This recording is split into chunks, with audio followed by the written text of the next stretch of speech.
Welcome to Your Voice with Senator Ball. I'm Brittany Oat, your host, and of course we're joined by Senator Ball. How are you? Great, how are you? Well. And he is working on some big legislation. It is to introduce a one-year moratorium on fracking. And in addition to that, he's also been hard at work on a property owner's bill of rights. And today we're also joined by Craig Stevens and Craig Sautner. Flip them around. Craig Stevens, Craig Sautner. Craig. And they're here from Dimmock, Pennsylvania, and they have experienced fracking firsthand in their backyards. And they're here to explain to us the importance of these two pieces of legislation that Senator Ball is working on. So thank you, everyone, for joining us Craig today. and Craig, it's like, remember Daryl and Daryl? There you go. And the other brother, Daryl. It's a good show. Yeah. So Senator Ball, you actually made a visit out to Dimmock, Pennsylvania last August, and I think you're Got lost a couple times. It's a long trip out there. It is. And I think you're the only legislator, if I'm not mistaken, in New York, or one of the only legislators that's made that big trip out there, which I know everyone has really applauded you for. Why don't you share with us? Not everybody. And why don't you share with us some of those eye-opening experiences that you had on that trip that really have helped shed some light on the fracking issue for you? we could literally speak about this issue for, ever. Right. Like probably a few days at length. But people have to understand this is very serious stuff. And when I would be in my office in Albany, you would have those who are from the industry who would say, basically, look, you can bathe in this stuff, you can drink the fracking fluid. It's totally innocuous, it's entirely safe. Since then, I've asked them if they'd be willing to drink it, and they refuse every time. And then you would meet with members who were opposed to it.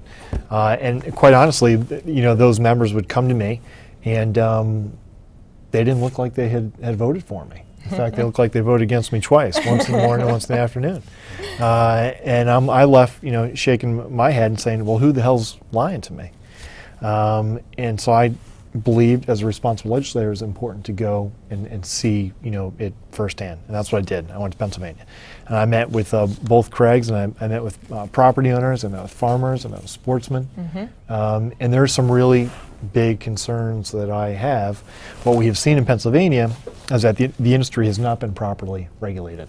And if this industry is not properly regulated, and if they're given red carpet treatment, they will do what can be expected of some corporations that care more about the bottom line than protecting the community. They will take full advantage of that lax regulation. And Pennsylvania decided to frack without regulating.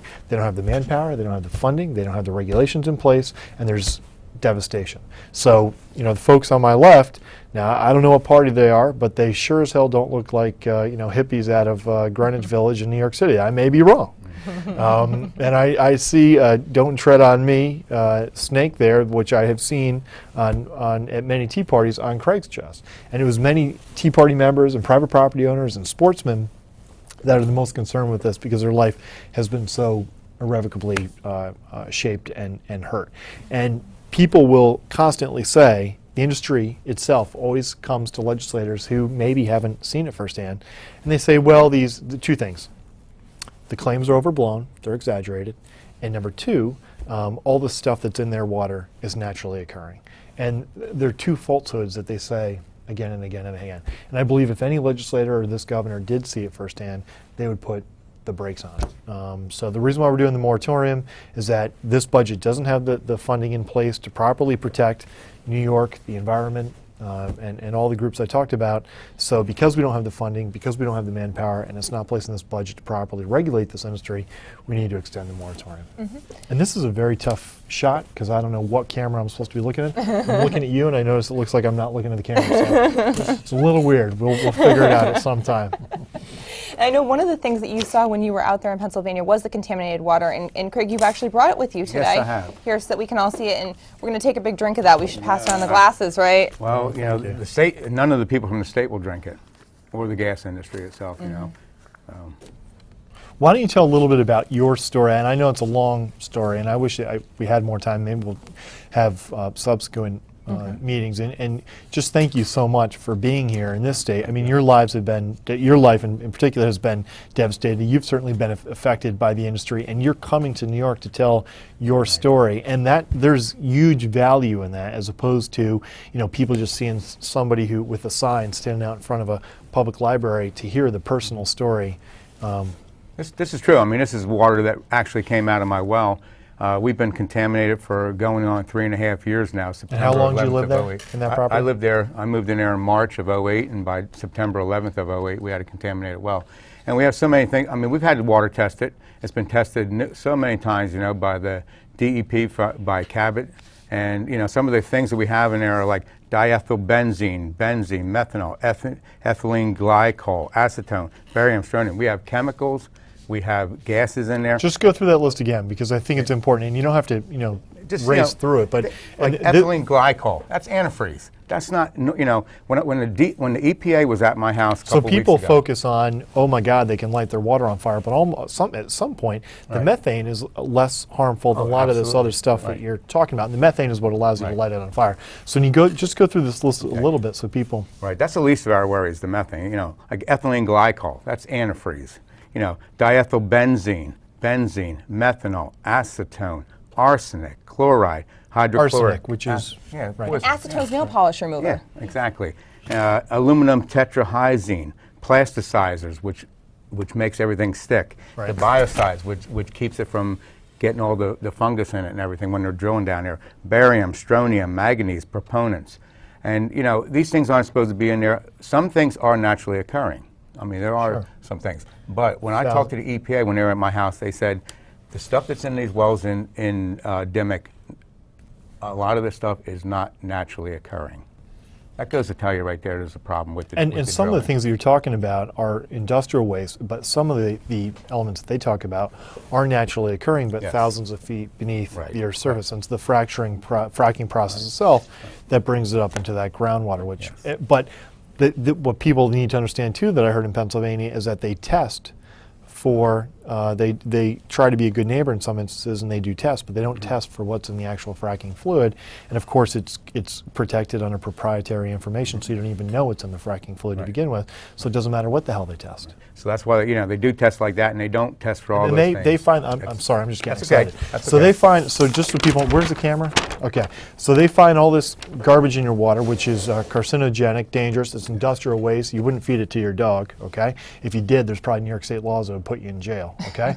And this is what your water turns into after you put all of your money into your home. Your home's devalued by 90%, and then you have a multi-billion-dollar industry that says, well, the stuff's naturally occurring. Sue us. Right. Exactly. So you saw this. How many families do this happen to in your area? There's at least 11 to 20 families. I mean, there's some people that don't have the water contamination, but have they're in the lawsuit, but for other reasons of spills, diesel spills and frac fluid spills that went into the ground and everything like that. So I think there's a total of like 20 families at least in the lawsuit against Cabot. And this stuff, Cabot's just one of the companies that. Yeah, that's just one of the companies. I mean, there's a lot of other companies in different counties that have the same thing. They just had another one in Lenox Township, and that was by Cabot too. But the information was suppressed for a while. Can you talk a little bit? Can both of you talk a little bit about how the industry itself, how they try to pit community members against community members, and what they have done to you? Yeah, they've done it to us. I mean, we're the big mouse. We're money hungry. All we want is clean water. We're not holding out for more money. All we want is clean water. Don't we have a right to it? Cabot took something away from us, and we want it back. When they devalue property, according to Pennsylvania law, what do they have to do to reimburse you? What are they required to do by Pennsylvania law? I guess give you your property value back, but they haven't. They haven't done it. And it's by assessed value, right? Assessed value, which is much, in many instances, tax much value below. is much lower than the actual market value. So people need to get this. One of the things we're fighting for in my bill is to make sure that if they break it, they would have to fix it. Right. So they would have to pay the actual fair market value plus any additional costs to those families. But in Pennsylvania, that's not happening. And then you have to prove, you have to go against you have to go hire a team of attorneys and experts. You have to become an expert yourself. This is a nightmare. Yes, So all the people out there that are, you're Republican, you're conservative, you're like, why is Greg Ball on this issue? Folks, I don't know what to tell you. If you're a farmer, you're a sportsman, you take a look at the fish kills that are happening in Pennsylvania, and for the senators that are pushing this crap as a job creation program, you're going to create jobs for 5 years. A lot of them are going to be from Colorado and Texas. They're not going to hire local people. Your water's going to be contaminated. Your constituents are going to be knocking down your door and say, what the hell did you do by not asking the right questions? Am I passionate? I am, because this stuff doesn't fit itself into a 30-second soundbite. You better get going so I seem balanced. Well, here's the issue. Here's the issue, guys. We understand the landowner side. That's what I am. 6th generation property owner. 180 years my family's been on the same corner. My great grandfather dug the well we drink from, and my grandmother lived almost 100. I know there's nothing been wrong with our water, but I moved in 2 years ago full time to our property, and I found that there was a lease on my property already that I owned. I had no knowledge of. They signed my grandmother in a nursing home at 98 and a half years old. Chesapeake did. That was pretty exciting to find out. I tried to get it undone. So wait, so she's 98 years old. She passed away in 2010, and when I moved up full time, and she had lived on the property her whole life. When she lived in a nursing home, Chesapeake landman went there and signed her to a 10-year paid-up gas lease. One problem: she was only the life tenant. You have to understand, if you're a landowner here, you're not going to win. They're going to win. They signed the properties up. A good friend of ours right now, their daughter bought her house a year and a half ago. And she found out Williams is in town drilling, so she called them up and said, maybe I want to lease my little acre so I can get something out of this. So they said, well, you already have a lease with Talisman. She said, no. She said, went down to the recording office. There's no lease showing, but there is a lease that the previous owner signed and did not disclose. Now, she called Williams, and they told her Talisman had a lease. This is another example, Craig, of the protections that need to be put in place for property owners. And as I understand it, we have tens of thousands of acres that are being signed up right now in New York State, and there are no protections. So even, we have to retroactively find a way to go back and protect these private property owners. I mean, this is serious, substantive stuff that I think that the vast majority of legislators don't even get. And that's why people, and including the governor, have to go down and talk to the private property owners. This isn't a Democrat or Republican issue. It's not about politics. Basic fairness. Just so you know, this is the Wall Street Journal I just stole out of your office today. Okay, we're sending you to jail. Right there. That's a drilling rig in Pennsylvania. They're saying the price has been driven down to $2 per 1,000 cubic foot. It's the lowest it's ever been in the history of the United States. Here's the problem, folks. If you own land and you want to get rich from this, they're only going to pay you on that $2 when they pull it out of the ground. Most of the percentages in our area are 12.5% to 20%. That's your minerals, and they get 80 Can you plus explain that too? They actually tie up the property. Tie up the property when they do the initial lease. In New York State, you're not going to get a bonus payment unless you're lucky, because you're going to be pooled in. Here, at least, we could fight for the bonus payments. Most of my neighbors got $50 an acre. Now they're giving $8,000 an acre. So you missed out on that. Now you want them to drill. I always equate it to, if I'm talking to a landowner out there, you have 500 acres of woods, and they want to come in and do tree work, cut your trees down. You're not going to cut it down if the trees aren't worth anything, because they've been there for hundreds of years. They'll be standing next year too.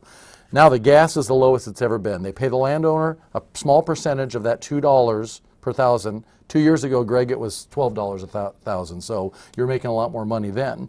So it's at the lowest point. They're taking it out. They pay you a very small amount. Then they turn around and liquefy it, and they sell it to China, India, and Japan for $12 per 1,000. The landowner gets none of that. They've already sold their minerals at the lowest it's ever been. And it says here there's a glut, so every bit of the stock and everything. Can you talk a little bit about the end market being in other countries? Because now, Sure. The other thing is that this is being sold as the magical elixir, the bullet that is going to save us all from dependency on foreign oil. Read the New York or the Wall Street Journal today, folks. If it's $2 a 1,000 in the United States and they'll pay 12 in Japan, Russia, China, India, then it's going out of the United States. It's not staying here. They promised all of us it was America's fuel and it was going to stay here. They just put the pipeline across my property from Windsor down to Friendsville. They're bringing all the gas, and they're going to export it because that's the only way they can make money. We're running out of time, actually. We've got about 10 seconds left, and we will do this again, and we will follow up. But this is basically why you're putting in place, your property owner bill of rights. You're working on a 1-year moratorium. It's these things that we're learning from these folks out in Pennsylvania. And I know, from a political perspective, it's not good for me to do so. It'll upset my own leadership. The gas companies certainly have a lot of money that certainly isn't going to be going my way, probably against me. But this is the absolute right thing to do to protect our state and ask the tough questions. Yep. So we just want to end by asking everyone, if this is something that you're passionate about, like Senator Ball is, please contact your legislators. Let them know that both the 1-year moratorium on fracking and the property owner bill of rights are very important pieces of legislation.